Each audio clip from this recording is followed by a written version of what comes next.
Hello friends, welcome back to my channel. ఇది చూడండి, మా ఇంట్లో మేము పపాయ చెట్టు పెట్టాం. అది ఇంత పెద్ద అవుతుందని అస్సలు ఎక్స్పెక్ట్ చేయలేం మేము.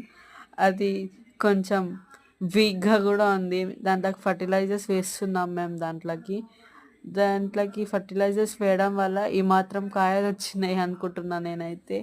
కొంచెం మంచిగానే ఫ్లవర్స్ ఇస్తుంది ఇప్పుడు, బెటరే. కాకపోతే అయినా కొన్ని ఆకులు కూడా ఎండిపోవడం స్టార్ట్ అయింది ఈ చెట్టుకి. మరేమో తెలియదు, వీక్ అవుతుంది అనుకుంటా నాకు తెలిసి. అయితే మీరైతే మీ ఇంట్లో ట్రై చేయండి పపాయ చెట్టు వేసి. ఇది ఒక వన్ ఫ్లాట్ అంటే ఒక బిల్డింగ్ అంతా అయ్యింది ఈ చెట్టు. పపాయ అంటే అట్లానే అవుతుంది ఏమో కానీ, నాకైతే ఫస్ట్ టైం పపాయ చెట్టు లైవ్లో చూడడం. నేను ఇప్పటివరకు చూడలేదు. పపాయ అంతంత పెద్ద అవుతాయి కదా, చూస్తా ఇక నా ఇంట్లో కూడా ఎంత పెద్ద అవుతుంది అనేసి. మీరు కూడా ట్రై చేయండి డెఫినెట్గా. న్యాచురల్ ఫ్రూట్స్ అనేది మీ ఇంట్లో మీరు పండించుకోవచ్చు. Thank you.